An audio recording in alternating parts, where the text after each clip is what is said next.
Marathi industry म्हणजे सर्वात बेकार इंडस्ट्री असं मी म्हणत नाहीये, तर असं मला काही जणांच्या कमेंट्स येतात. क्या बात करता है यार? अशा प्रकारचे चिन्ह मला दिसत आहेत. त्यावरून तरी मला असं वाटतं की ही गोष्ट लवकरच जी आहे ती होऊ शकते. या गोष्टीला काही खूप वेळ लागणार नाही. एक व्हिडिओ YouTubeवरती माझ्या समोर आला बघा.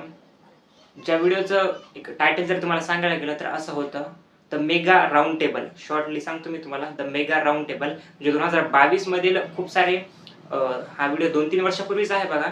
2022 मध्ये जेवढे सिनेमे मराठीमध्ये रिलीज झाले होते 2022-23 मध्ये, तर त्यावेळेसचे जेवढेही ॲक्टर्स होते, हिंदी असतील, तमिळ असतील, तेलुगू असतील, कन्नडा असतील, बॉलिवूड असेल किंवा मराठी, एकच नाही तर खूप इंडस्ट्रीमध्ये कलाकार, डायरेक्टर्स आपल्याला तिथं पाहावयास भेटले. आणि त्यामध्ये करण जोहर होता, त्यासोबतच पूजा हेगडे होती, वरुण धवन होता, त्यानंतर परत आणखी दिलकर सलमान होता. अशी खूप नावं जेवढे घ्यावे बघा तेवढे कमी. आणि या सर्वांमध्ये मराठी इंडस्ट्रीमध्ये एकच व्यक्ती होता, जो म्हणजे की निपुण धर्माधिकारी. आणि तो मी संपूर्ण पॉडकास्ट, तो संपूर्ण व्हिडिओ जे आहे 1-1.5 तासाचा, मी फक्त एकाच व्यक्तीसाठी पाहिला. आणि तो म्हणजे की एवढ्या सगळ्या हस्तींच्या मध्ये एकच व्यक्ती होता, तो म्हणजे निपुण धर्माधिकारी. आणि त्यांच्यासाठी मी तो व्हिडिओ जे आहे ते बघितला. आणि तो व्हिडिओ बघितल्यानंतर मला एवढी खंत वाटली बघा, एवढी खंत मला वाटली की भलेही तो व्हिडिओ मला 3 वर्षानंतर सजेस्ट झाला, परंतु ते बघितल्यानंतर मी विचार केला की आपण स्वतःच कुठेतरी कमी पडतोय.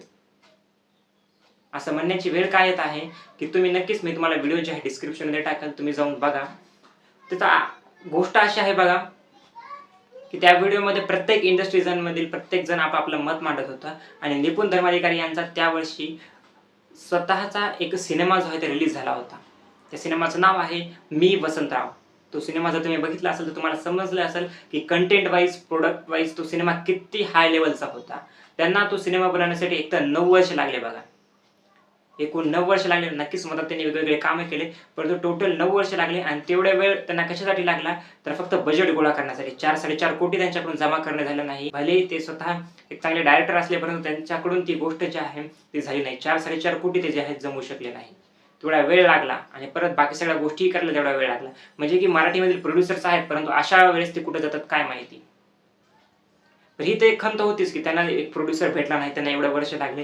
आणि शेवटी जेव्हा हा मूव्ही थिएटर्समध्ये रिलीज झाला, तेव्हा प्रेक्षकांचा सपोर्टही भेटला नाही बघा. कंटेंट वाईज तो मूव्ही एवढा भारी असूनही कोरोना चालू होता, कोरोनाचा काळ थोडाफार संपला होता. नक्कीच प्रेक्षक थोडेफार हडबडले असतील, थिएटर बघायला, पिक्चर बघायला गेले नसतील, परंतु तोच हिंदी सिनेमा चालू होते, बाकी सर्व सिनेमा चालू होते. त्यानंतर ते जात होते. महाराष्ट्रातील ऑडियन्स जे आहे तेव्हा तर तेवढे सिनेमे जे आहेत बघायला जात होती, परंतु मराठी सिनेमा बघायला त्यांना काय होत होतं, पाय लंगडा झाला होता का काय काय माहिती. तर अशा वेळी मग मराठी डायरेक्टरनी, मराठी लोकांनी करावं काय. या ठिकाणी मला एकच गोष्ट आठवते बघा, की जसं की मी प्रत्येक वेळी म्हणत आलं की 2-3च गोष्टी आहेत, मोजून 3च गोष्टी आहेत बघा, ज्या की मराठी सिनेमाला मागं खेचतायत. एक गोष्ट असते बघा की मराठी सिनेमा जो आहे स्वतः चांगला बनत नाही. दुसरी गोष्ट असते की मराठी सिनेमा जर चांगला बनला, तर मग मराठी प्रोड्युसर जे आहेत, मराठी डायरेक्टर जे आहेत, मराठी फिल्म मेकर जे आहेत किंवा मराठी मूव्हीची टीम जी आहे, ती चांगल्या प्रकारे तो मूव्ही जो आहे मार्केट करू शकत नाही. मार्केटिंग हा सर्वात महत्त्वाचा फॅक्टर आहे बघा. तुम्ही तुमच्या सिनेमाला वेगवेगळ्या इन्फ्लुएन्सर सोबत जाऊन लोकांपर्यंत पोहोचू शकता. सगळ्यांसोबत पॉडकास्ट करू शकता, न्यूज चॅनलवरती जाऊ शकता, शहरोशहरी फिरू शकता. आता जर तुम्ही हर्षवर्धन राणे कशाप्रकारे त्याचा मूव्ही जो आहे तो बघितला असेल, प्रमोट करतोय, तशा प्रकारे प्रमोटही करू शकता. वेगवेगळ्या कॉलेजला, वेगवेगळ्या शाळेला, वेगवेगळ्या लोकांना भेट देऊ शकता. वेगवेगळ्या गोष्टी ज्या आहेत तुम्ही प्रमोशनसाठी करू शकता. खूप गोष्टी आहेत बघा. आणि याला मार्केटिंग म्हणतात. मराठी डायरेक्टर्सला समजायला पाहिजे, जर तुम्ही 2 कोटीचा सिनेमा करताय तर जवळपास 20-30 लाखाचं बजेट वेगळं मार्केटिंगसाठी काढा बघा. मार्केटिंग खूप जास्त इम्पॉर्टंट असते. मराठीमधील खूप सारे सिनेमे तर लोकांना माहितीही नसतं की रिलीज होत आहेत म्हणून. फक्त YouTubeवरती ट्रेलर टाकून देतात, Instagramवरती रील्स टाकायच्या, Instagramवरती पोस्ट शेअर्स करायच्या, Instagramवरती स्टोरीज टाकायच्या. एवढं टाकल्याने तुमचा सिनेमा प्रमोट होणार नाही. मी हे क्लिअर सांगून देतो बघा. Instagramवरती ऑडियन्स आहे, मी नाही म्हणत नाही, परंतु महाराष्ट्रातील आणखी खूप सारी ऑडियन्स आहे जी की फक्त YouTube बघते किंवा ज्यांना फक्त व्हिज्युअली माहिती आहे की आतापर्यंतही तुमचे पोस्टर बघितल्यानंतर, हे बघितल्यानंतर, होर्डिंग्स बघितल्यानंतर त्यांना समजतं. तर अशी ऑडियन्स आहे बघा महाराष्ट्रामध्ये. तर त्या ऑडियन्ससाठी मला वाटतं की प्रमोशन, मार्केटिंग गरजेचे आहे. आणि एक एवढं करूनही एवढं असतं बघा की तुमचा सिनेमा मग चालत नाही. तुम्ही सिनेमाही चांगला बनवला, मार्केटिंगही केलं, परंतु तरीही तुमचा सिनेमा चालत नाही. या ठिकाणी तिसरा फॅक्टर येतो की आपली ऑडियन्स जी आहे तेवढी सपोर्टिव्ह नाहीये. तर मग करायचं काय? तर आपण फक्त प्रयत्न करू शकतो बघा, चांगला सिनेमा बनवू शकतो, मार्केटिंग करू शकतो. शेवटी ऑडियन्सच्या हातात आहे सिनेमा चालवायचा का नाही. आणि मला तरी वाटतं की मराठी ऑडियन्स याच ठिकाणी कमी पडते. आणि निपुण धर्माधिकारी जे आहेत त्यांनी तीच गोष्ट याच्यामध्ये बोलली की मराठी ऑडियन्स सपोर्ट जे आहे तेवढ्या फार प्रमाणामध्ये करत नाहीये. फक्त मला वाटतं की त्यांनी ही गोष्ट बोलली की नागराज मंजुळे आणि त्यानंतर फक्त नाना पाटेकर जे आहेत आणि आता हल्ली ॲड झालेलं नाव म्हणजे की रितेश देशमुख सध्या मराठी सिनेमा करत आहेत. तर ह्या दोघा-तिघांच्या नावावरतीच फक्त मराठी ऑडियन्स जे आहे चित्रपटगृहांमध्ये सिनेमा बघायला जाते. मराठीमध्ये आणखी खूप उच्च दर्जाचे ॲक्टर्स आहेत, त्यांच्या नावावरती सिनेमे लोकांनी बघायला जायला पाहिजे. त्यांचेही सिनेमे बघायला पाहिजे. तुम्ही जर बघितलं तमिळ तेलुगूचे कितीही भंगार सिनेमा आले, त्यांच्या जर मोठे ॲक्टर्स आहेत तर त्यांची ऑडियन्स जाऊन सपोर्ट करते व त्यांचा सिनेमा जवळपास त्याच्या सिनेमाचं बजेट तरी रिकव्हर करतो बघा.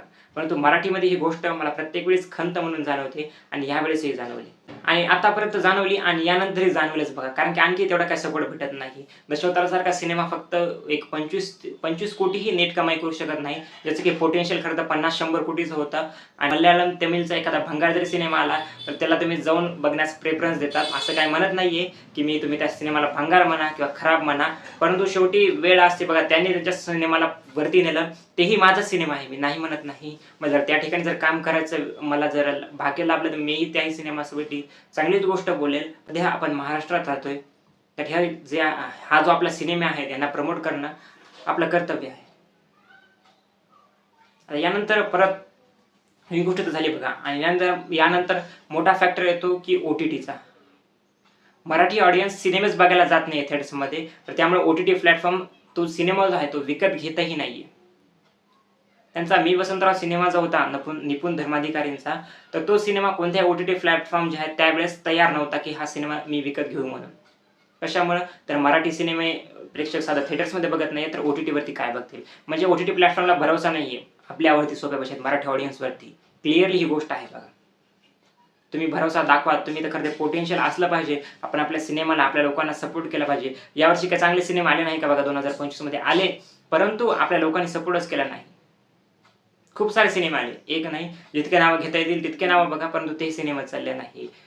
फर्स्ट क्लास दाभाडे सिनेमाचा पोटेन्शियल जास्त होता. तो सिनेमा कंटेंट वाईज खूप चांगला होता. जारण हा सिनेमाही चांगला होता.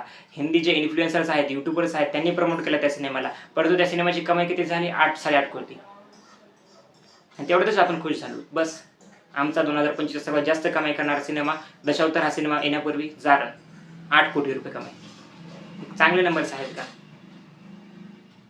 आणि सर्वात जास्त हिंदी सिनेमा कोणत्या ठिकाणी पैसे कमवतात? तर मुंबईमध्ये. मग काय कुठं कमी पडतोय आपण? तर या अशा प्रकारची खूप सारी खंत त्यांनी व्यक्त केली बघा त्या ठिकाणी. आणि ही गोष्ट मलाही खूप जाणवते बघा, खूप वाटतेही की आपणच खरं कुठेतरी कमी पडतोय मराठी सिनेमा बघण्यासाठी. नक्कीच चांगले सिनेमा आले तर तुम्ही ते सपोर्ट करा आणि खराब जर सिनेमे असतील तर मी स्वतःच तुम्हाला माहिती आहे किती बॅडली रोस्ट करतो त्या सिनेमाला. नक्की तुमचंही मत या गोष्टीबद्दल मला कमेंट सेक्शनमध्ये सांगा बघा की तुम्ही या फॅक्टर्सला कशा प्रकारे बघता व कशा प्रकारे नाही.